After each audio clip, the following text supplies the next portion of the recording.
Angela Yee on a Monday. Jasmine from thejasminebrand.com, where I work, and Mano I'm back. is here. Yes. Adidas shareholders have filed a class action lawsuit against the brand.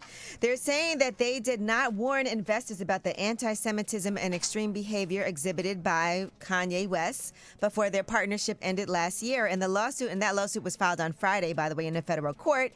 Shareholders allege that Adidas routinely ignored his behavior as early as 2018 and that senior execs ignored serious issues that affected the Yeezy partnership, which were his anti-Semitic remarks and troubling public comments about slavery.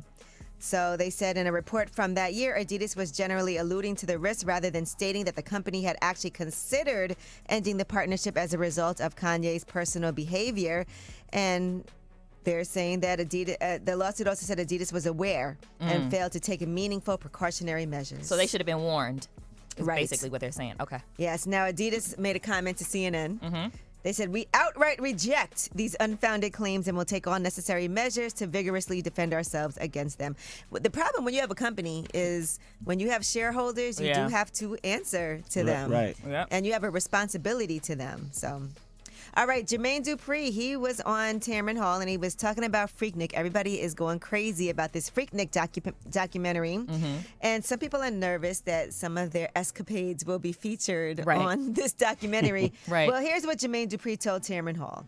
It's really a story about the South and Atlanta. It's not really a story about what everybody keeps talking about. I don't like that part because I feel like it's a little disrespectful because I'm just telling a story, right, and how Atlanta was built into the place that it is today.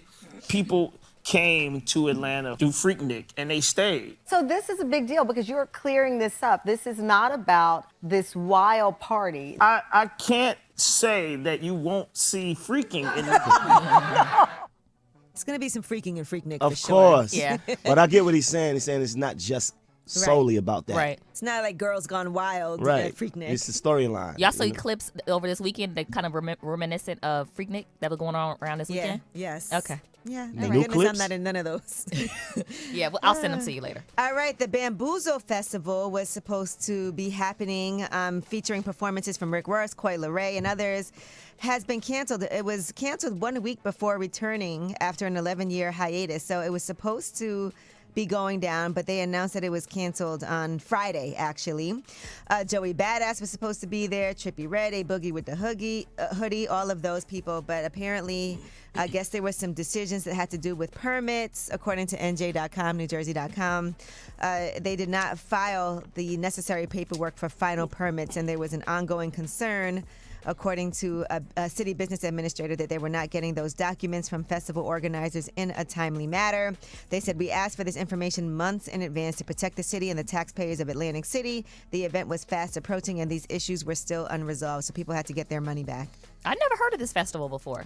Well, it's been off for 11 years, and it was supposed to come back over the weekend, and it just didn't happen. Yeah, that's why you never heard. You don't remember past 11 years. This is true. Like, your memory does not go that far. Like, All right, now Stephen A. Smith has shared his thoughts on how Ime Udoka handled the whole scandal of him cheating on Nia Long, and here's what he had to say about Ime Udoka not even apologizing to Nia. You didn't have to do it that way.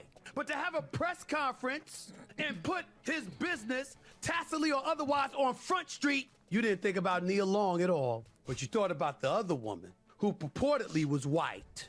And the one woman in this equation who was innocent and victimized was not the woman Ime Udoka was messing around with. It was Nia Long. She was the one screwed over. I love how he be yelling. He gets so passionate. And Nia Long thanked Stephen A. Smith for his support. Okay. And then she posted, "The most disrespected person in America is the black woman, Malcolm X." Okay. All right, well, that is your Yeetie. And when we come back, we have About Last Night. And it was a very active weekend for all of us. It's Yes. Way Up with Angela Yee.